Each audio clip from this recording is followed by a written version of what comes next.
What's up guys? I hope you are doing well. I am Veer. Welcome to style और family. तो कैसे हो दोस्तों? मैं आशा करता हूँ शानदार तरीके से आप लोग अपनी लाइफ को एंजॉय कर रहे हो, अपनी सेहत, फैमिली और पढ़ाई का ध्यान काफी अच्छे से रख रहे हो। देखिए कितनी प्यारी बात बोली गई है, ए winner is the dreamer who never give ups. यानी कि कभी भी जो एक तरीके से जो ठान लिया है उसको छोड़ेगा नहीं। एक बच्चे के द्वारा कल बोला गया, जब मैं आप लोगों से यूपीएससी के जो एसए वाला पेपर था इस साल का वो डिस्कस कर रहा था, तो उसमें एक कमेंट बड़ा इंटरेस्टिंग मुझे देखने को मिला। और बच्चे के कमेंट नहीं, मतलब मेल उसके द्वारा, बंदे के द्वारा किया गया। तो वो बच्चा लिख रहा है कि सर मुझे नहीं लगता है कि जिस लेवल के जो निबंध पूछे जा रहे हैं मैं कभी इस लेवल पर आकर अपना निबंध लिख पाऊंगा। अगर आप लोगों ने ऑलरेडी अपने माइंड को इस तरीके से सेट कर लिया है कि आप लोग उस लेवल पर जाकर कभी लिख नहीं पाएंगे, तो यार मैं गारंटी देता हूं आप लोग कभी नहीं लिख पाएंगे।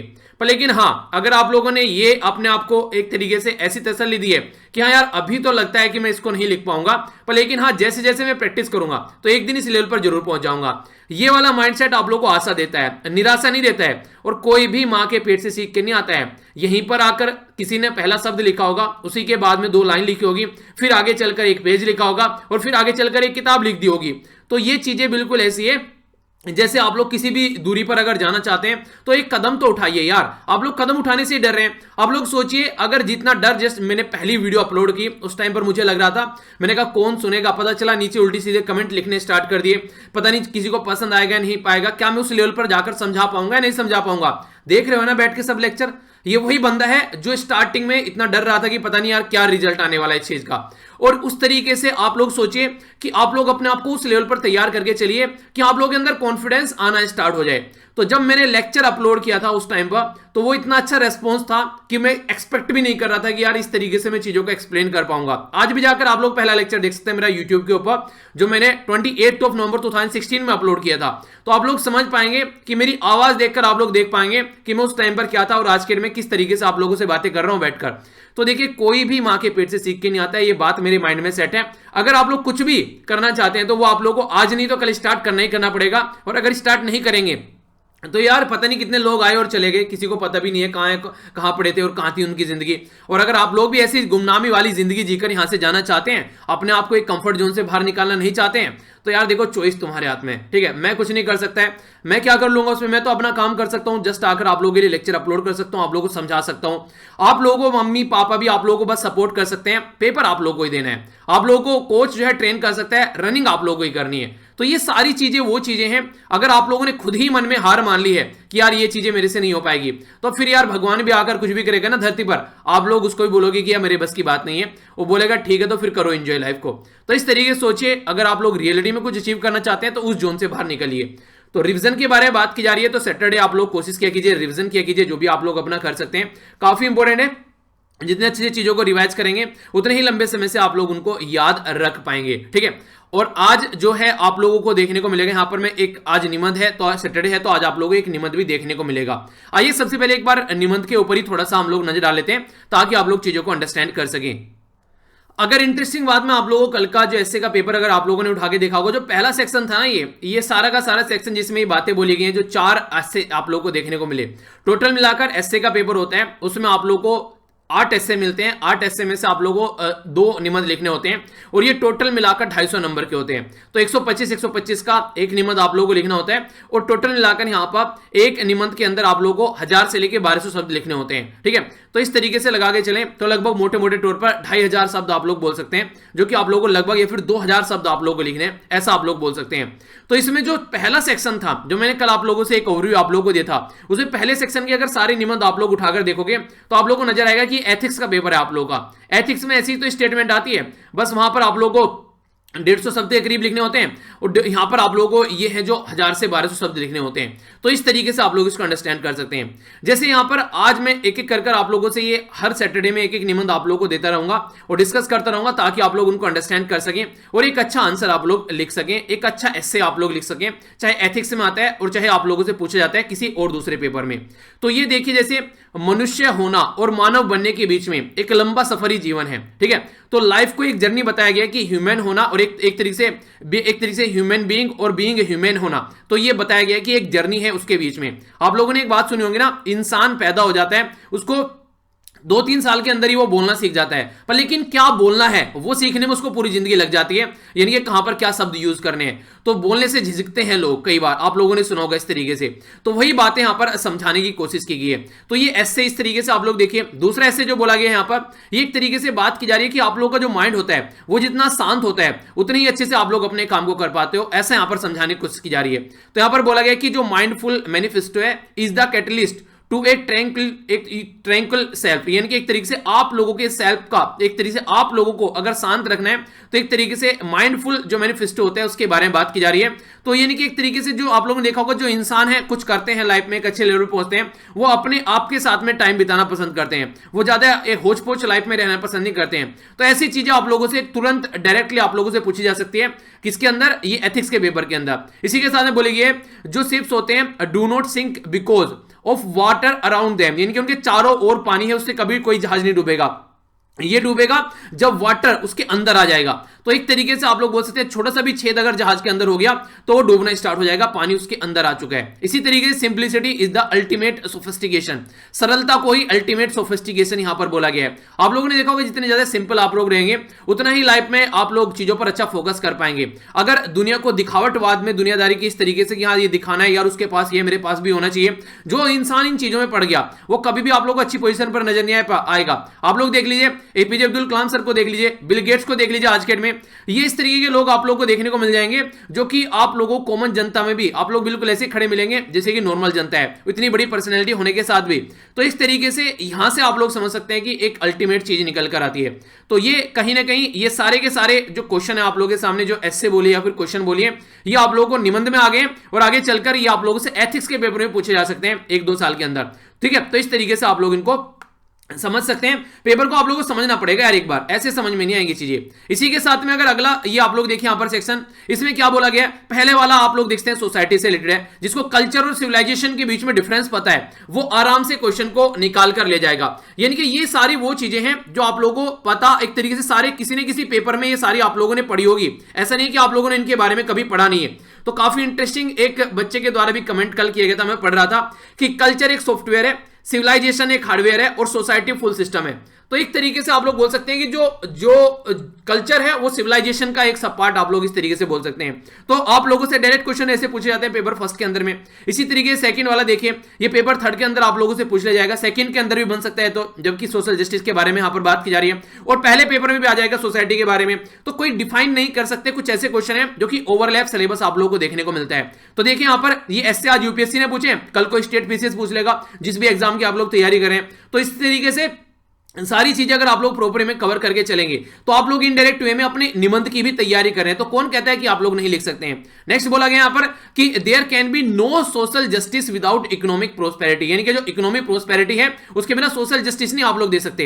यानी कि भूखा नंगा इंसान जो है वो कैसे जिंदगी यहां पर जी पाएगा, कैसे सोशल जस्टिस होगा। एक पर्टिकुलर बंदा है, उसको केस लड़ने के लिए सुप्रीम कोर्ट में जाना है, रहने वाला कहां का है, बिहार का है, उसके पास इतना पैसा नहीं है कि वो कोर्ट में जा सके, तो उसको कहां से जस्टिस मिल जाएगा। ऐसे भी आप लोग अंडरस्टैंड कर सकते हैं। एक बच्चा है, उसके पास में मतलब इतना पैसा ही नहीं है उसके पास में कि वो स्कूल में उसको एडमिशन करा के उसको किताब मिल सके, तो कहां से होगा।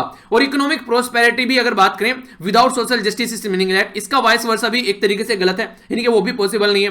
तो ये सारे अगर आप लोगों को टर्म पता है, सोशल जस्टिस क्या है, इकोनॉमिक प्रोस्पेरिटी क्या है, तो आप लोग ऐसे को उठाकर ले जाओगे। इनको डिटेल में अगर आप लोग एक तरीके से एक्सप्लेन करना जानते हैं। इसी तरीके से यहां पर देखिए जो बात की जा रही है पैट्रियार्की, यानी कि एक पुरुष प्रधान सत्ता, पुरुष प्रधान सोसाइटी में अगर बात करिए आप लोग यहां पर, ये सोशल इनइक्वलिटी, यानी कि पैट्रियार्की जो है आज के में कोई नोटिस नहीं करता है, पर लेकिन सबसे ज्यादा जो इनइक्वलिटी का रीजन यही है। इसके ऊपर तो मैं भी आप लोगों से एक आर्टिकल भी डिस्कस करूंगा, आप लोग की आगे खुलेंगी इसको देखकर कि कहां से ये चीजें निकल कर आती है। इसी के साथ में जो टेक्नोलॉजी है बोला गया है as the silent factor in the international relation, तो इंटरनेशनल रिलेशन में साइलेंट फैक्टर है, यानी कि बहुत बड़ा रोल प्ले करता है ये यहां पर इंटरनेशनल रिलेशन में जो टेक्नोलॉजी है आज के डेट में। तो आज की डेट के अगर आप लोग ऐसे देखें ना, ज्यादातर फिलोसफिकल आप लोगों को ज्यादा देखने को मिलेंगे एज कंपेयर टू जो बिल्कुल जो क्लियर आते थे ना कि हाँ इस तरीके से ऐसे आप लोगों को लिखना है कि क्या क्या चीजें हैं जो पुराने ऐसे आप लोगों ने देखे होंगे। तो यूपीएससी भी आप लोगों को अंदर से झंझोरना चाह रही है, समझना चाहिए कि रियलिटी में आप लोग क्या हो अंदर से, ताकि आप लोग अंदर का जो इंसान है वो रियलिटी में बाहर निकल कर आए। ठीक है, तो इस तरीके से आप लोग अंडरस्टैंड कर सकते हैं। ये सारी चीजें तभी आएगी जब आप लोग चीजों के बारे में सोचते हैं, समझते हैं और जानते हैं, वरना नहीं आप लोग अंडरस्टैंड कर पाएंगे। तो आज का जो ऐसे आप लोगों के सामने ये आप लोगों को अटेम्प्ट करना है। यहां पर जो बात की जा रही है, पहला ऐसे यहां पर ये बात की जा रही है कि एक तरीके से पैदा अगर होते हैं आप लोग और एक अच्छे इंसान बनते हैं तो उसके 20 का जो सफर है उसी को जीवन कहते हैं। तो आप लोग ये समझिए कोई एक ए पर्सन है, ठीक है, कोई एक बी पर्सन है, ठीक है। अब दोनों पर्सन एक ही तरीके से पैदा हुए, इस दुनिया में आ गए दोनों पर्सन। अब यहां पर आप लोगों के पास में क्या क्या चीजें देखने को मिलती हैं। आप लोगों के पास में ब्रेन है, ठीक है, आप लोग चीजों को समझ सकते हैं, सोच सकते हैं। आप लोग एक सोसाइटी में रहते हैं, एक परिवार में रहते हैं, एक गांव में रहते हैं, एक स्टेट में रहते हैं, एक देश में रहते हैं। आप लोग आज की डेट में क्या सही है क्या गलत है उसको अंडरस्टैंड कर सकते हैं। तो ये एक तरीके से एक पर्सन जैसे आप लोग पैदा होते हैं, आप लोगों के पास में हाथ पैर है, आप लोग एक ऐसे सोसाइटी में रहते हैं जहां पर आप लोगों को सारी दुनियादारी, एक संगीत, कल्चर, सब कुछ आप लोगों को यहां पर देखने को मिलता है। यानी कि आप लोग कुछ भी न करें, बस पैदा हो जाएं इस दुनिया में तो आप लोग एक इंसान बन जाते हैं, आप लोग एक मानव बन जाते हैं। यानी कि आप लोगों ने कुछ नहीं करना है, बस पैदा होना है तो आप लोग इस मानव की कैटेगरी में आ गए। यानी कि जो ऐसे है वो आप लोगों को एक तरीके सोसाइटी के अंदर आप लोगों को उतारता हुआ आप लोगों को नजर आएगा। आप लोग वाइज पर्सन है, बुद्धिमान इंसान है, आप लोग जैसे पैदा हुए आप लोग सोच सकते हैं, आप लोग के अंदर इमोशंस हैं, आप लोग एक परिवार के साथ में, एक सोसाइटी के साथ में अपने जुड़े रहते हैं। तो ये हो गया एक तरीके से इंसान पैदा होने के साथ में आप लोग एक तरीके से ये जैसे आप लोग पैदा हो गए तो ये आप लोगों को एक तरीके से नेचुरली मिल गई है ये सारी चीजें, इसमें आप लोगों ने कुछ नहीं किया। पर लेकिन एक इंसान को अपने आप को एक ह्यूमन बीइंग बनाने के लिए एक तरीके से अपने अंदर कुछ वैल्यूज लानी पड़ती है, ठीक है, जो एक तरीके से एथिकल वैल्यूज आप लोग जिनको बोल सकते हैं कि सोसाइटी में आप लोग किस तरीके से रह रहे हैं, क्या बस आप लोग अपने लिए जी रहे हैं या फिर दूसरों के लिए भी जी रहे हैं। आप लोग के अंदर किस तरीके से जो चीजों को एक तरीके से आप लोग नहीं है कि हाँ भैया ऐसा है कि जिस तरीके से आप लोग देखिए एक उदाहरण के तौर पर देखिए, एक साइंटिस्ट है एपीजे अब्दुल कलाम साहब, एक साइड में ओसामा बिन लादेन। तो आप लोग दोनों को अगर देखिएगा डिफरेंस कितना ज्यादा है, वो भी इंसान पैदा हुआ है, वो भी इंसान पैदा हुए हैं। तो इस तरीके से एक बंदा जो है दुनिया को बर्बाद करने की सोच रहा है, एक बंदा जो है दुनिया को आबाद करने की सोच रहा है। तो यहां से आप लोग वैल्यूज का डिफरेंस यहां पर देख सकते हैं कि पर्टिकुलर वैल्यू जो इंसान के अंदर से निकल के आती है वो क्या है। एक ऐसा बंदा है जिसके घर में भी मां बहन है और वो जाकर रेप कर रहा है, आप लोग समझ सकते हैं कि वो जानवर में और उसमें कोई डिफरेंस नहीं रह गया।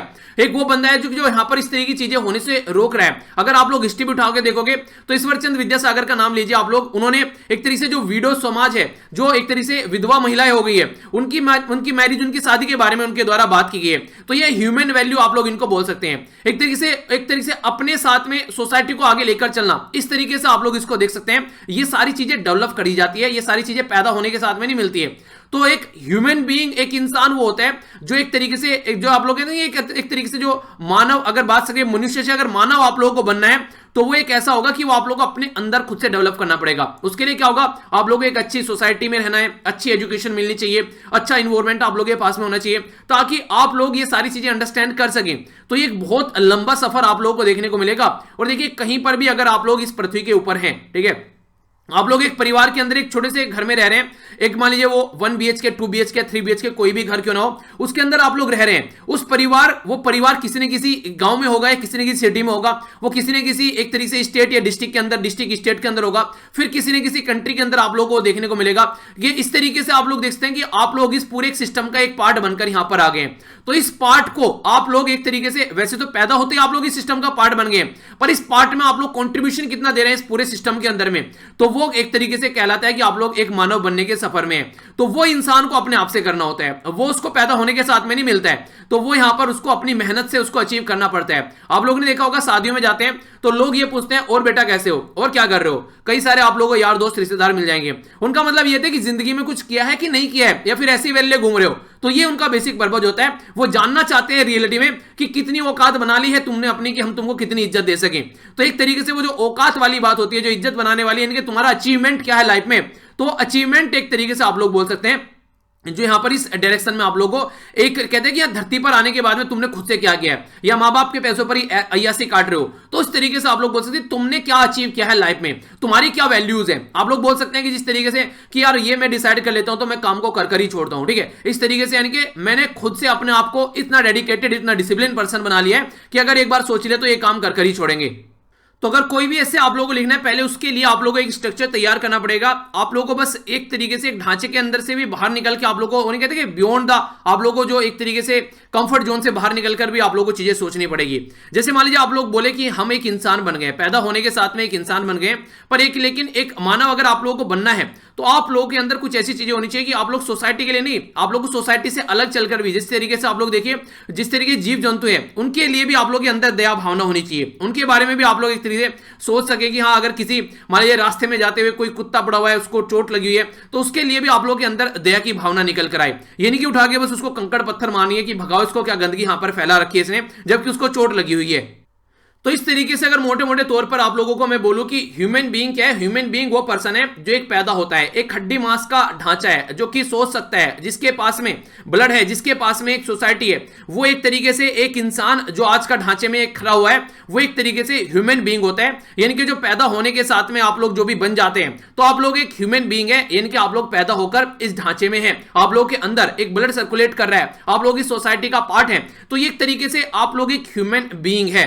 पर लेकिन अब बीइंग ह्यूमन की अगर बात करें हम लोग, ये अपने आप से बाहर निकलकर आप लोगों को सोचते हुए नजर आएंगे, ये सोसाइटी के बारे में आप लोगों को सोचते हुए नजर आएंगे, ये पूरे कंट्री को अपने समाज के तरीके से देखते हुए नजर आएंगे। ये इंसान चाहे वो किसी भी कंट्री का क्यों ना हो, उसको एक तरीके से भगवान का बंदा, अल्लाह का बंदा, गॉड का बंदा, जो भी आप लोग बोलिए, उस तरीके से देखेंगे। जैसे मदर टेरेसा का आप लोग नाम यहां पर लिख सकते हैं, ठीक है। पुराने टाइम पर अगर बात करें, सती प्रथा को बंद कराया गया, किसके द्वारा फोकस दिया गया, हिस्ट्री में आप लोगों ने पढ़ा होगा, बताइए, चलिए क्वेश्चन बताइए, रिविजन कर रहे हो या नहीं कर रहे हो। इसी के साथ में मैंने अभी आप लोगों को ईश्वरचंद विद्यासागर का नाम बताया। अगर आज के में साइंस के फील्ड में आप लोग चलते हैं तो एपीजे अब्दुल कलाम सर का नाम बताया।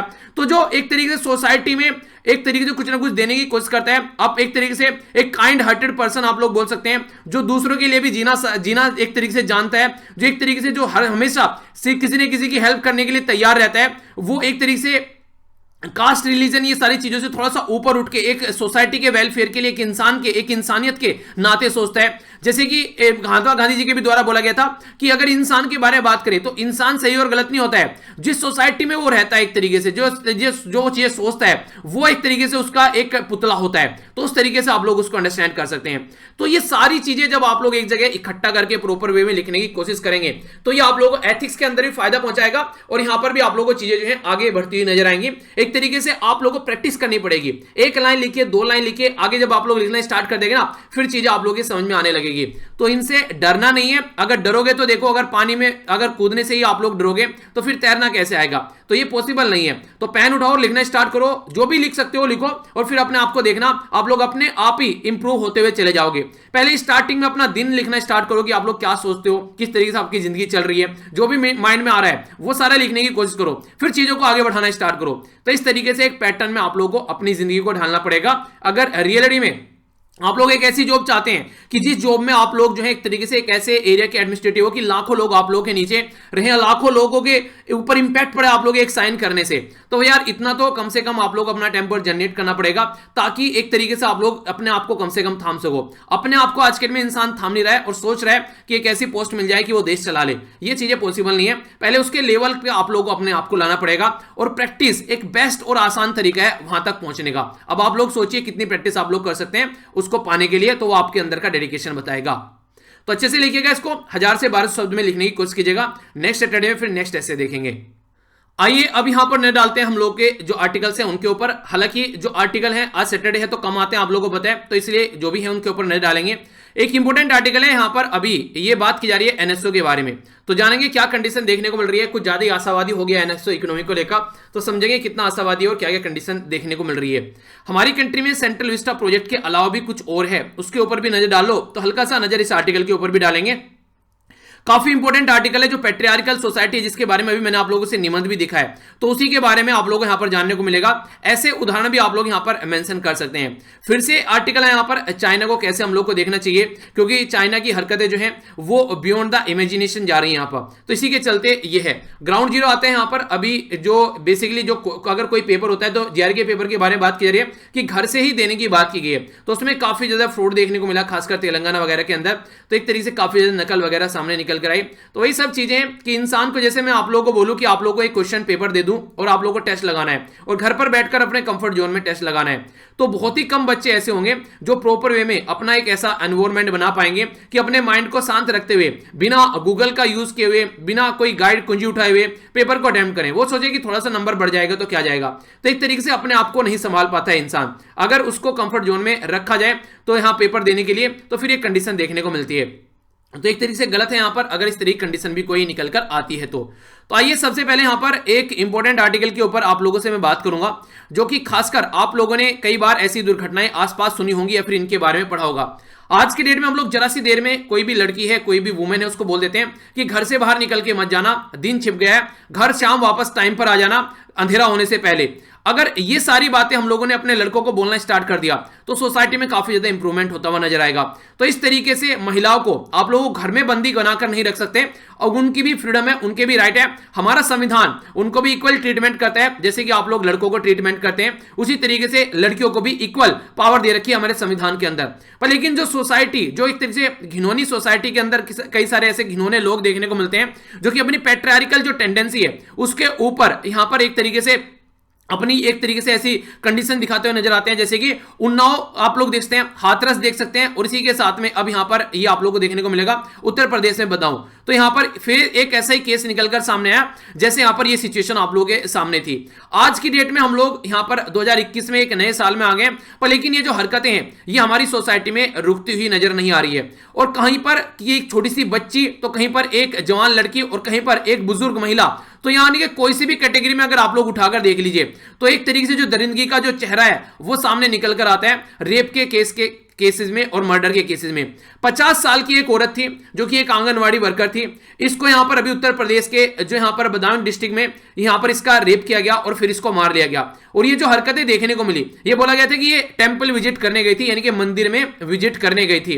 तो जो यहां पर प्रीस्ट है और जो दो उसके एसोसिएट है उनको अरेस्ट किया गया, उनकी ये एक उनके ऊपर यहां पर एक तरीके से ये इनके द्वारा ये कांड किया गया, ऐसी यहां पर बातें बोली जा रही हैं। तो यहां पर देखिए जिन्होंने ये हरकतें कर दी है वो उनको तो देखिए आदत है, उनकी आदतें जब तक नहीं सुधरेगी तब तक ये चीजें नहीं सुधरेगी। पर लेकिन जो इसको प्रोटेक्ट करने के लिए माने जाते हैं कि भैया आप लोग इनको प्रोटेक्ट करो, वो भी जब यहां पर ऐसी ऐसी स्टेटमेंट देना स्टार्ट कर देते हैं तो ऐसे लोगों की जो हरकत करने की जो एक तरीके से आदत है वो और ज्यादा बढ़ती यहां पर नजर आती है। उनको ये लगता है कि यार तुम्हारा कोई कुछ उखाड़ नहीं पाएगा, तो इसलिए और ज्यादा उनके अंदर ये ऐसी चीजें वो आसानी से करने की एक तरीके से हिम्मत आती है। अगर सामने वाले को ये पता हो कि 1 मिनट में सर कलम कर धड़ से नीचे रख दिया जाएगा तुम्हारा और फिर उससे गोटियां खेली जाएंगी, तो एक तरीके कांपेगा इंसान इस तरीके की हरकतें करने से पहले। यानी कि खौफ होना चाहिए कम से कम ऐसी हरकतों के लिए तो दिमाग के अंदर। पर लेकिन जो केसेस सामने हमारे पड़े हुए हैं 2012 से लेकर 2020 तक, हम लोग जो हरकतें एक तरीके से केसेस जो हमारे चल रहे हैं, जो हमारा सिस्टम है वो सिस्टम कहीं ना कहीं काफी ज्यादा एक तरीके से दयालु सिस्टम आप लोग बोल सकते हैं, जो चीजों को बड़े आराम से लेकर चलता है। उसका रीजन भी है, देखिए कोई भी बेगुनाह को कम से कम कोई गलत अंजाम तक न पहुंचाया जाए। एक गुनहगार, एक बार कोई मानता है कि गुनहगार भले ही बच जाए पर लेकिन किसी बेगुनाह को फांसी नहीं होनी चाहिए, तो इस तरीके की टेंडेंसी को लेकर यहां पर चला जाता है। तो अभी यहां पर हालांकि स्टेट गवर्नमेंट के द्वारा यानी कि योगी जी के द्वारा बोल दिया गया कि सिचुएशन को देखेंगे, एक्शन लिया जाएगा जिन्होंने भी हरकतें की है। पर लेकिन आप लोग ये समझिए आज की डेट में अगर नेशनल कमीशन फॉर वुमेन के बारे में हम लोग बात करें, वो किसके लिए बना हुआ है? तो वो इसलिए बना हुआ है ताकि हम लोग जो वुमेन है उनको इंपावर कर सकें, वुमेन के अंदर से जो खोप है, जो डर है, उसको हम लोग मिटा सकें और आगे लेकर हम लोग वुमेन को आ सकें। पर लेकिन इन्हीं की यहां पर ये चंद्रमुखी देवी, एक यहां पर इनकी एक सीनियर पर्सन है जो कि नेशनल कमीशन फॉर वुमेन के लिए, इनके द्वारा क्या बोला गया? इनके द्वारा बोला गया I tell women again and again कि एक तरीके से घर से बाहर आप लोग मत जाइए ओड आवर में, यानी कि ज्यादा लेट हो गया उस टाइम पर, ऐसे तरीके से ज्यादा इवनिंग हो गई या फिर अंधेरा हो गया तो घर से बाहर आप लोग मत जाइए। अगर जाना भी है तो किसी को मेंबर को साथ में लेकर जाइए। अगर जाना भी है तो इस तरीके से इंसिडेंट को अगर अवॉइड करना है तो आप लोग अपने घरों में ही रहिए। तो क्या एक ऐसी पोस्ट पर किसी पर्सन को ये होने के बाद में ये ऐसी बातें बोलते हुए शोभा देता है? आखिर अगर महिलाएं के यहां पर इस तरीके से घर में बंद कर रखा जाएगा तो कैसे काम चलेगा? तो एक तरीके से ये सिचुएशन और ज्यादा खराब कर देता है महिलाओं के लिए, जहां पर महिलाएं ऑलरेडी ऐसी कंडीशन झेल रही है। इस तरीके का कमेंट यहां पर निकल कर आते हैं, वो भी उसकी बॉडी से जो वुमेन के राइट को प्रोटेक्ट करने के लिए जानी जाती है।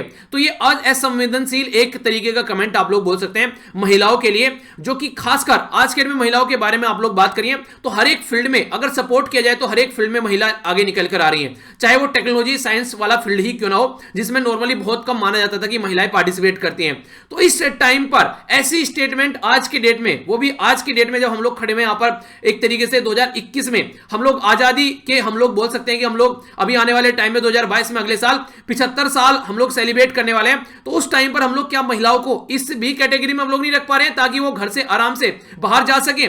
कब उनका रेप हो गया, कब उनके ऊपर एसिड फेंक दिया गया, इस तरीके से उनको खौफ में जीना पड़ेगा।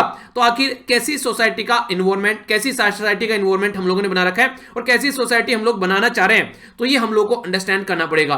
तो इक्वल राइट यहां पर होने चाहिए। जो हमारा संविधान है, आज तक भी हम लोग अपने संविधान को ढंग से इंप्लीमेंट नहीं कर पाए हैं। उनको कितना भी जरूरी काम क्यों ना हो, उनको देखना पड़ता है कि क्या ये सही टाइम है घर से बाहर जाने का।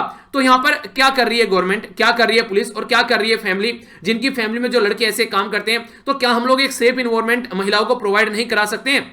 तो ये सिचुएशन हम लोग को अंडरस्टैंड करनी पड़ेगी।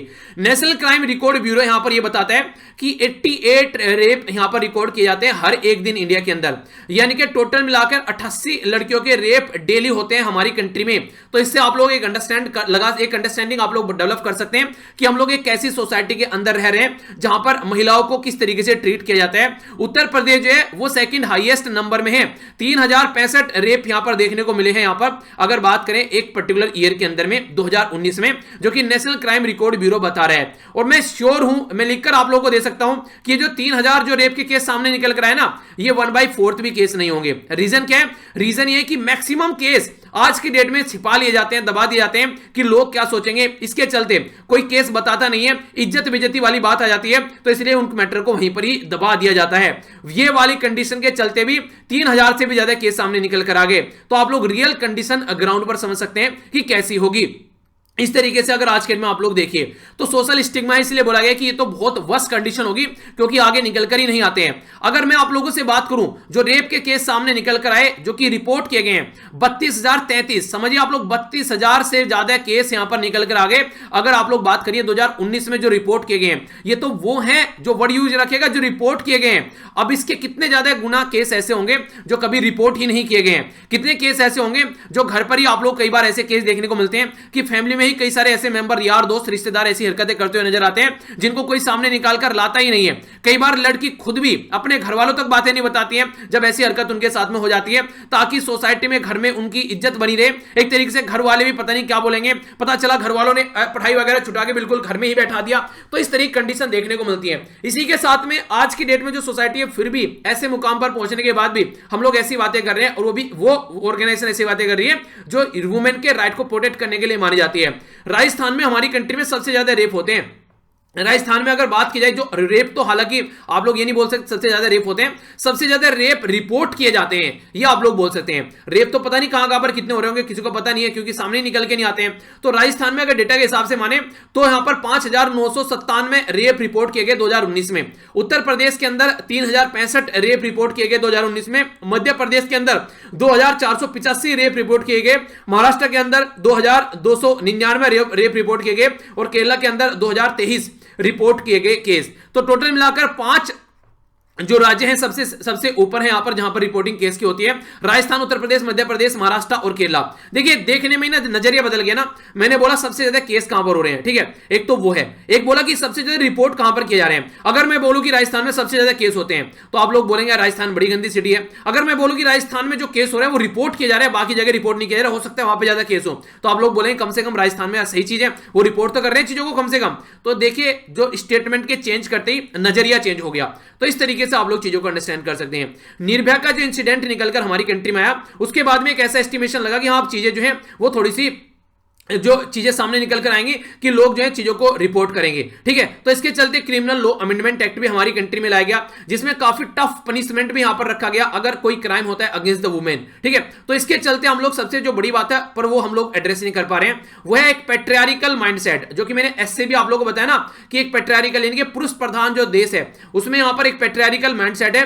एक तरीके से आप लोग इसको अंडरस्टैंड कर सकते हैं। यहां पर अगर मैं फिर से आप लोग ऐसे दिखाऊं, देखिए आप लोग यहां पर क्या बोला गया है कि एक तरीके से जो पैट्रियार्की है सोसाइटी के अंदर वो लीस्ट नोटिस्ड है, उसको कोई नोटिस ही नहीं कर रहा है, जबकि सबसे ह्यूज इंपैक्ट यहां पर वो डालती है सोसाइटी में इनइक्वालिटी के बारे में। लड़का पैदा होना चाहिए, एक औरत भी यहां पर यही चाहती है कि बस लड़का ही पैदा होना चाहिए, एक लड़का कर लिया बस काफी हो गया, लड़की को पेट में ही मारा जाता है। ये काफी लार्ज स्केल पर आप लोगों को सोसाइटी में, हालांकि ये सारी चीजें जनता के सामने निकल के नहीं आती है, पर लेकिन आज की डेट में भी सोसाइटी में ये चीजें आप लोगों को देखने को मिल जाएगी अगर आप थोड़ी सी भी आंखें खोलकर अपने आसपास नजर दौड़ा कर देखोगे।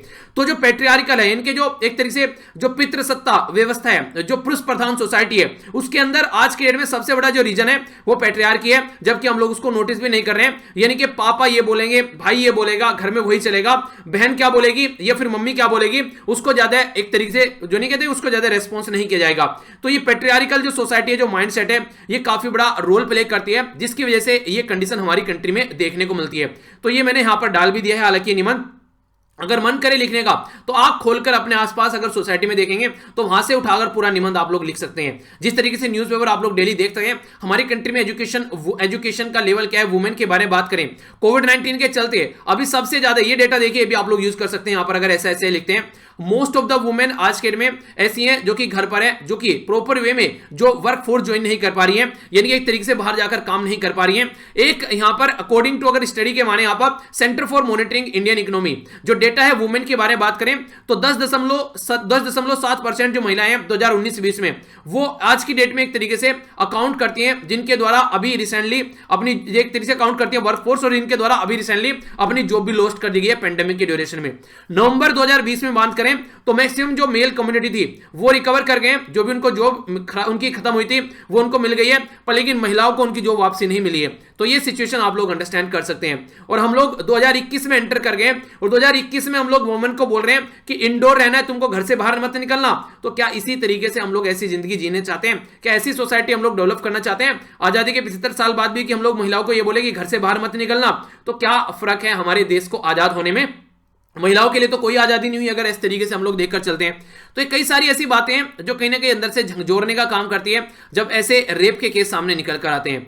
तो इसके लिए कुछ ना कुछ तो सॉल्यूशन ऐसे होने चाहिए ताकि ये चीजें जो है ये घटती हुई नजर आए। 2012 से जब से हमारी कंट्री में एक नया लॉ लाया गया, तब से भी यहां पर कोई कंडीशन ऐसी ज्यादा सुधरती हुई नजर नहीं आ रही है, अगर एक पैटर्न उठाकर आप लोग देखोगे तो। ठीक है, आइए अब चलते हैं नेक्स्ट आर्टिकल की ओर। ये जो आर्टिकल है यहां पर ये बात कर रहा है कि कुछ ज्यादा ही आशावादी हो गए।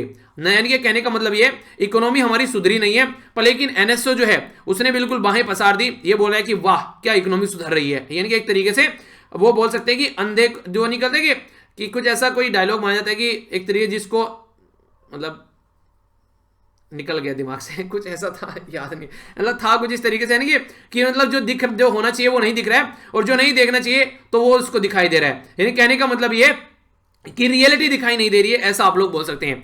तो नेशनल सैंपल सर्वे ऑफिस जो है, पहले आप लोग थोड़ा सा बेसिक इन्फॉर्मेशन बताता हूं। ठीक है, जैसे मैंने आप लोगों को ये बताया ना, डायरेक्ट क्वेश्चन आप लोगों से पूछा जाएगा, डायरेक्ट कि कहां पर किसके द्वारा प्रस्तुत किया जाता है। तो NCRB national crime record bureau के द्वारा प्रस्तुत किया जाता है, कहां पर सबसे ज्यादा केस रिपोर्ट किए जाते हैं। तो क्वेश्चन आप लोगों के लिए बन जाएगा। इसी तरीके से ये भी क्वेश्चन आप लोगों से बन सकते हैं। सैंपल जो नेशनल सैंपल सर्वे ऑफिस जो है, जिसको एनएसएसओ आप लोग बोलते हैं, ये हमारी कंट्री में ministry of statistics and programme implementation के अंडर में यहां पर ये आता था, जब तक 2019 तक मई के महीने तक यहां पर ये नेशनल सैंपल सर्वे ऑफिस के नाम से जाना जाता था।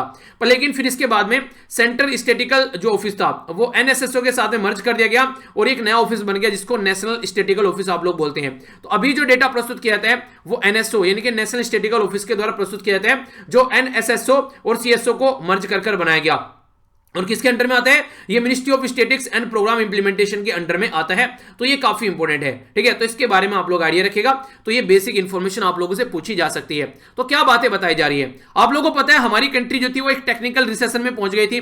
टर्म आप लोगों से पूछी जाए तो याद रखना, टेक्निकल रिसेशन वो रिसेशन होता है जब दो कॉन्टिन्यूअस क्वार्टर में कोई पर्टिकुलर जो इकोनॉमी है वो नेगेटिव ग्रोथ देखने को मिले। तो -23.9 और -7.5 जब यहां पर दो कॉन्जुगेटिव क्वार्टर में माइनस जो ग्रोथ हमारी कंट्री में देखने को मिला, तो इसका मतलब हमारी कंट्री टेक्निकल रिसेशन में पहुंच गई है। और क्वार्टर का मतलब क्या होता है? क्वार्टर का मतलब होता है तिमाही, यानी कि 3 महीने, यानी कि एक साल में से 3-3 महीने अगर आप लोग लगा दें तो इस तरीके से अगर आप लोग इनको जोड़िएगा तो 12 महीने इकट्ठा हो गए यहां पर, यानी कि 3-3 महीने का यहां पर एक क्वार्टर आप लोगों को देखने को मिलता है। तो इसके चलते हमारी कंट्री का जो फर्स्ट क्वार्टर होता है 1 अप्रैल से स्टार्ट होता है। तो अप्रैल मई जून पहला क्वार्टर हो गया, जुलाई अगस्त सितंबर दूसरा क्वार्टर हो गया, अक्टूबर नवंबर दिसंबर तीसरा क्वार्टर हो गया, जनवरी फरवरी मार्च चौथा क्वार्टर हो गया। तो अभी ये चौथा क्वार्टर यहां पर चलेगा क्या चल गया है, जो कि हमारी कंट्री में 31 मार्च तक पहुंचेगा। और फिर 1 अप्रैल से एक नया ईयर जो इकोनॉमी के पॉइंट ऑफ व्यू से हमारी कंट्री में स्टार्ट हो जाएगा। तो इस तरीके से हमारी कंट्री में अर्थव्यवस्था चलती है। तो जो सेकंड क्वार्टर है और जो फर्स्ट क्वार्टर है उसके बारे में अगर आप लोग बात करिए, हमारी कंट्री में अर्थव्यवस्था तो थी वो काफी ज्यादा एक तरीके से बेकार होती है यहां पर नजर आई। ठीक है, यानी कि हमारी कंट्री में अगर देखिए सेकंड कॉन्जुगेटिव क्वार्टर में आप लोगों को चीजें जो है वो सिक्योरिटी नजर आई। हालांकि हमारी कंट्री में अगर बात करें जो जीडीपी कॉन्ट्रैक्शन था वो -15.7 फर्स्ट हाफ ऑफ 2020-21 में आप लोगों को देखने को मिला। यानी कहने का मतलब ये है कि इकोनॉमिक कंडीशन जो है पेंडेमिक के चलते काफी ज्यादा वर्स्ट कंडीशन में देखने को मिली। पर लेकिन अभी यहां पर जो एस्टिमेशन लगाया जा रहा है एनएसओ के द्वारा वो काफी ज्यादा बोल रहे हैं अच्छे लेवल पर कि पेंडेमिक का जो इंपैक्ट है वो अभी घटता हुआ नजर आ रहा है और जल्दी चीजें जो है वो सही लेवल पर पहुंचने वाली है। तो नेशनल स्टैटिस्टिकल ऑफिस जो है उसके द्वारा यहाँ पर जीडीपी जो बोली गई है, यहाँ पर जो टोटल 12 मंथ का अगर एस्टिमेशन आप लोग लगाएंगे तो एक काफी शानदार तरीके से यहां पर जो तीसरा और जो चौथा क्वार्टर है उसमें यहां पर आगे आप यहां पर इंप्रूव करती हुई उससे नजर आएंगी।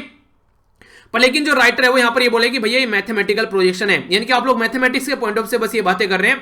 रियलिटी में अगर आप लोग जाएंगे मैक्सिमम सेक्शन ऐसा है सोसाइटी का जो अपनी जॉब गवाई हुए बैठा है और खासकर जिसको आप लोग काउंट भी नहीं करते, जिसको आप लोग इनफॉर्मल सेक्टर बोलते हैं, रेडी झुग्गी झोपड़ी में रहने वाले ये सब जो लोग हैं आज के में काफी लार्ज स्केल पर अपनी जॉब गवाई बैठे हैं, तो ये आप लोग इनको काउंट भी करके नहीं चलते हैं। तो ग्राउंड लेवल की जो रियलिटी आप लोग को नजर आएगी वो कुछ और है और रियलिटी में आप लोग जो देख रहे हैं वो कुछ और है। तो डेटा आप लोग काउंट कर रहे हैं कुछ सेक्टर को लेकर, पर रियलिटी में अगर देखिए तो आप लोग देखोगे अलग अलग एरिया पर जाकर तो आप लोगों को सारी चीजें ढंग से नजर आ जाएगी। बात की जा रही है यहां पर ग्रोस वैल्यू एडेड के बारे में, तो ग्रोस वैल्यू एडेड के द्वारा भी एक हाई डिग्री ऑफ ऑप्टिमिज्म देखने को मिला है, यानी कि चीजें जो है बोला जा रहा है कि इंप्रूव होती हुई नजर आएंगी। तो यहां पर जो बोला जा रहा है कि आज की डेट में अगर आप लोग बढ़ते करते हैं तो प्राइवेट जो कंजप्शन है, यानी कि आप लोग क्या खरीदते हैं, क्या खाते हैं, क्या पीते हैं, आज के डेट में जो प्राइवेट पर्सन है वो क्या क्या खर्च करता है वो 50% रोल प्ले करता है। श्रिंक हो गया था 9.5 और अगर बात करें अभी रिसेंटली फर्स्ट क्वार्टर में तो ये 19 तक चला गया था। तो इस तरीके से आप लोग देखिए जब किसी पर्टिकुलर पर्सन के हाथ में जॉब नहीं है, उसके हाथ में इनकम नहीं है, तो कैसे वो मार्केट में जाकर कुछ खरीद पाएगा।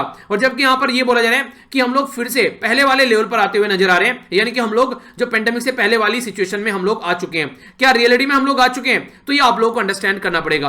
तो जीवीए का जो डेटा है वो मेनली मैन्युफैक्चरिंग जो सर्विस वगैरह इनके लिए अगर देखा जाए तो इसके लिए एक तरीके से अच्छी बात बताता हुआ नजर आ रहा है, पर रियलिटी में अगर आप लोग देखिएगा तो आप लोग समझ पाएंगे आखिर ये जीवीए होता क्या है। इसको बोलते हैं gross value added. Gross value added होता है, यानी कि मान लीजिए अगर आप लोगों को जीवीए आज के में चाहिए तो ये सेक्टर वेस आप लोग बोल सकते हैं। जैसे जीडीपी आप लोग निकालते हैं पूरी कंट्री का होता है, जिसको ग्रोस डोमेस्टिक प्रोडक्ट आप लोग बोलते हैं कि एक कंट्री, मान लीजिए कोई कंट्री है, इसकी फिजिकल बाउंड्री के अंदर, यानी कि इसकी जो बाउंड्री है, जो इसकी सीमा है, उसके अंदर जो भी गुड्स एंड सर्विस जो प्रोड्यूस की जाती है, यानी कोई सामान बनाया जाता है, जैसे कि मान लीजिए आप लोगों ने क्या किया, किताब बना दी, पेन बना दिया, और सर्विस जैसे कि मैं टीचिंग कर रहा हूं या फिर कोई लॉयर है, कोई डॉक्टर है, तो ये मिलाकर एक साल के अंदर जो होता है उसको उस कंट्री की जीडीपी बोलते हैं। और जीवीए क्या करते हैं, किसी सेक्टर का हो गया, जैसे मैंने अभी आप लोगों को बताया ना, यहाँ पर सेक्टर के बारे में हम लोग बात कर रहे थे कि किसी पर्टिकुलर सेक्टर में, जैसे मैन्युफैक्चरिंग सेक्टर हो गया, ठीक है, तो इस तरीके से किसी पर्टिकुलर सेक्टर के बारे में जब बात करते हैं एक छोटे लेवल पर, तो वो जीवीए हो जाता है। अगर जीवीए आप लोगों को निकालना है तो जीडीपी में से आप लोग टैक्स को तो घटा दो और सब्सिडी को आप लोग ऐड कर दो, तो आप लोग का जीवीए निकल कर आ जाएगा, ठीक है। तो जीडीपी तो नेशनल लेवल पर हो गई और जीवीए हो गया रीजनल लेवल पर, ठीक है। तो इस तरीके से आप लोग बात यहां पर कर सकते हैं। Tax and subsidy not the part of value added in the production. Tax होते हैं, सब्सिडी होते हैं, वो एक तरीके से अगर वैल्यू ऐड करते हैं तो उसका पार्ट नहीं होते हैं। आप लोग एक गाड़ी बना रहे हैं, गाड़ी के अंदर आप लोगों ने टायर ऐड, पहले आप लोग एक गाड़ी का एक ढांचा लेकर आए, फिर टायर लेकर आए, फिर लाइट लेकर आए, फिर हैंडल लेकर आए, फिर आप लोग उसके अंदर गद्दियां लगा रहे हैं, तो ये वैल्यू एडिशन जो आप लोग कर रहे हैं ना, तो टैक्स एंड सब्सिडी जो है ये नॉर्मली एक तरीके से इनको साइड में रखा जाता है। नॉर्मली अगर आप लोग देखिए प्रॉपर में, अगर रियलिटी में आप लोग उसकी वैल्यू निकालनी है तो यहां पर जीवीए और जीडीपी में डिफरेंस रखिएगा। तो अगर जीडीपी आप लोगों को निकालनी है तो जीवीए के अंदर आप लोगों को टैक्स ऐड करना पड़ेगा और यहां पर सब्सिडी माइनस करनी पड़ेगी। अगर जीवीए की टर्म में जीडीपी निकालनी है तो फॉर्मूला है GVA equal to GDP minus tax plus subsidy. तो इंपॉर्टेंट है, इसके बारे में याद रखिएगा। और अगर अभी कोई कंफ्यूजन है तो पूरा डिटेल में लेक्चर बना रखा है इसके ऊपर, जीडीपी और जीवीए क्या है, फैक्टर कॉस्ट, बेसिक और मार्केट प्राइस क्या होता है, किस तरीके से काउंट किए जाते हैं, तो जाकर आप लोग इसको देख लीजिएगा। जीवीए वर्सेस जीडीपी बाय वीर सर्च कर लीजिएगा यूट्यूब के ऊपर, या फिर इसका लिंक वीडियो के नीचे मैं प्रोवाइड करा दूंगा।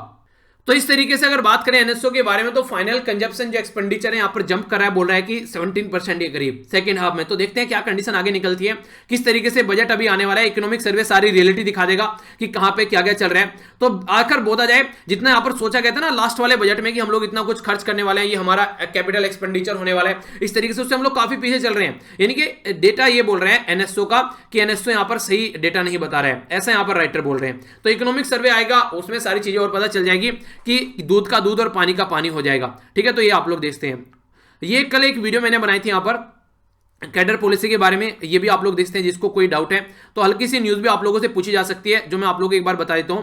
अभी रिसेंटली हमारी कंट्री में क्या किया गया है, जो आईएएस और जो आईपीएस और जो आईएफएस हैं जम्मू कश्मीर कैडर के, उनको पहले जम्मू कश्मीर स्टेट हुआ करता था, स्टेट का कैडर था, पर लेकिन अब इन्हें यहाँ पर AGMUT के अंदर डाल दिया गया है। ये क्या है, अरुणाचल प्रदेश, गोवा, मिजोरम यूनियन टेरिटरी वाला कैडर जो होता है उसके अंदर ला दिया गया है। अब सारा काम यहाँ पर सेंट्रल गवर्नमेंट के हाथ से होगा, क्योंकि एक यूनियन टेरिटरी बन गई है, यूनियन की टेरिटरी बन गई है। तो डिटेल में इसके बारे में मैंने एक्सप्लेन किया है, जाकर अगर आप लोगों को कोई डाउट है तो आप लोग इसके बारे में देख सकते हैं, ठीक है।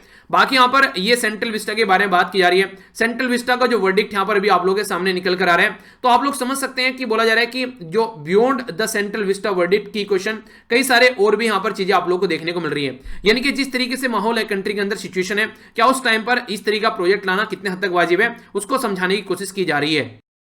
नेक्स्ट वाला आर्टिकल इंडिया और चाइना के रिलेशन के बारे में, तो मैंने आप लोगों को बताया था कि कोविड-19 के चलते चाइना ने एक फायदा उठाया और आसपास वाली जितनी कंट्री है, चाहे इंडिया बात कर लीजिए यहां पर, चाहे आप लोग वियतनाम बात कर लीजिए, चाहे जापान, साउथ कोरिया, या जो भी कंट्री यहां पर जो साउथ चाइना सी में है, बहुत सारी कंट्री, और ऊपर भी यहां पर जो इसके साथ में बॉर्डर टच करती हैं, उनके साथ में इसके द्वारा उल्टी सीधी हरकतें करना स्टार्ट कर दिया गया। यानी कि कोविड-19 के जो जूझ रहे थे और इन्होंने अपनी एग्रेसिव पॉलिसी स्टार्ट कर दी, किस तरीके से एरिया को कंट्रोल किया जा सकता है। तो हम लोग किस लेवल पर तैयार हैं, जिस तरीके से चाइना ऐसी हरकतें करता हुआ नजर आ रहा है। एक आर्टिकल आप लोगों को याद होगा, हम लोगों ने ये भी डिस्कस किया था कि चाइना जो है कभी भी सुपर पावर नहीं बन सकता है इस माइंडसेट के साथ में, क्योंकि सुपर पावर वही होता है जो सबको लेकर साथ में चलता है एक हद तक, कम से कम। जहां पर एक डेमोक्रेसी है, प्रॉपर वे में फ्रीडम ऑफ स्पीच आप लोगों को देखने को मिलेगी, यहां पर तो कंप्लीटली मनमानी चलती है। जैक मा के द्वारा कुछ शब्द बोले गए यहां पर चाइना की गवर्नमेंट के खिलाफ, चाइना ने उनको बर्बाद करने की ठान ली, यानी कि एक तरीके से आज के डेट में उनको नजरबंद कर रखा है घर के अंदर। तो ऐसी सिचुएशन आप लोग देखते हैं। तो आज की डेट में जो चाइना की जो हालत है ना, वो बिल्कुल एक काफी टफ सिचुएशन आप लोग बोल सकते हैं। एक पर्टिकुलर पॉलिटिकल पार्टी सारी चीजें वहां पर कंट्रोल करके चलती है, कोई आवाज नहीं उठा सकता है अपनी कंट्री में, किसी को भी किसी भी तरीके से कुछ भी आप लोग बोल सकते हैं, पर this is not possible in the China. China के अंदर ही सारी चीजें पॉसिबल नहीं है, वहां पर एक अलग ही माहौल आप लोगों को देखने को मिलेगा। बॉर्डर सिक्योरिटी की पॉइंट ऑफ से हमारे लिए काफी इंपॉर्टेंट है। हमारा पड़ोसी देश, खासकर अगर बात करें तो लद्दाख वाले रीजन में आप लोग जाएंगे, अरुणाचल प्रदेश वाले रीजन में जाएंगे, तो काफी बड़े डिस्प्यूटेड रीजन है इंडिया और चाइना के बीच में, जो कि यहां पर अकॉर्डिंग टू चाइना बोलता है कि पूरा अरुणाचल प्रदेश मेरा पार्ट है, तो चाइना तो बोलेगा पूरा इंडिया तुम्हारा पार्ट है, भैया रख लो, हाँ अपने पास ही रख लो, हमको जो भी आप लोगों को सुटेबल लगे, हम तो कुछ ही नहीं, हम तो जो तुम बोलोगे वही मानते रहेंगे। मतलब गंदी हरकतें इतनी हैं, अपनी खुद की चीजें संभल नहीं रही है और बस दूसरे की चीजों पर नजर डालनी है। तो ये ऐसी हरकतें चाइना की देखने को मिलती है। तो यही सारी बातें घुमा फिराकर कि हम लोग को सिक्योरिटी के पॉइंट ऑफ से ध्यान रखना चाहिए। चाइना की जो बुरी हरकतें हैं उसको इंटरनेशनलाइज करना चाहिए, जैसे हमारे जम्मू कश्मीर वाले मुद्दों पर बातें करते हैं, हमको भी कम से कम उसके जो अलग अंदर चल रही हैं चीजें, जैसे मुस्लिम कम्युनिटी को लेकर लिए जिंगजियान वाले रीजन में, चाहे जो हांगकांग वाला इशू उठा लीजिए, ठीक है, इसी तरीके से बहुत सारे ऐसे मुद्दे मिल जाएंगे कि चाइना के अंदर देखो जाकर कि वायरस कहां से निकल के आया। तो इन सब मुद्दों के बारे में हमको भी बात करनी चाहिए। स्कोट्रा जो आइलैंड है उसके बारे में बात की जा रही है, लोकेटेड है यहाँ पर ये गुर्दुफुई जो चैनल है उसी के अंदर और उसी के साथ में अरेबियन सी। दूसरा बोला गया है यहाँ पर ये सोमालिया वाला जो रीजन है यहाँ पर उसका एक तरीके से ऑफिशियल पार्ट है यहाँ पर ये आइलैंड। कौन सी स्टेटमेंट करेक्ट है? ए में बोला गया 1, बी बोला गया 2, सी बोला गया 4, डी बोला गया नाइदर 1 नो 2। सही आंसर क्या है? एबीसीएफडी। तो सही आंसर यहाँ पर ए यानी कि फर्स्ट स्टेटमेंट सही है, ठीक है। स्कोट्रा आइलैंड जो है यहाँ पर ये गुर्दुफुई जो चैनल है यहाँ पर उसी के साथ में अरेबियन सी के बीच में देखने को मिलेगा, पर लेकिन यहाँ पर ये जो पार्ट है ये यमन का है ना कि सोमालिया है, ठीक है। तो ये देख सकते हैं आप लोग यहाँ पर, ओके। अरेबियन सी हो गया, गल्फ ऑफ एदन हो गया और रेड सी हो गया। ये था बेसिकली आज का डिस्कशन। बाकी नेक्स्ट जो वीडियो आप लोगों को देखने को मिलेगी, अब जो भी यूपीएससी का पेपर होगा उसका एक एनालिसिस आप लोगों के सामने आएगा, तो आप लोग देखिएगा। अगर फ्यूचर के लिए आप लोग तैयारी कर रहे हैं तो आप लोग उसको जरूर समझिएगा। पेपर यहां से जाकर डाउनलोड कर लीजिएगा, टेलीग्राम पर आप लोग को प्रोवाइड करा दूंगा। और बाकी फीडबैक जरूर दिया कीजिए, जो भी लेक्चर आप लोग देखते हैं, मेहनत लगती है तो कम से कम उसको लाइक या डिसलाइक आप लोग कर सकते हैं, ताकि पता चले लेक्चर कैसा है, इतना तो बता ही सकते हैं कम से कम, ठीक है। ट्विटर पर कनेक्ट हो सकते हैं, टेलीग्राम और फेसबुक, सारे लिंक वीडियो के नीचे डिस्क्रिप्शन बॉक्स में मिल जाएंगे। तो नेक्स्ट लेक्चर में मिलता हूं, तब तक के लिए बड़ों को नमस्ते, छोटों को प्यार, छोटी सी लाइफ एंजॉय करो यार। तब तक के लिए जय हिंद।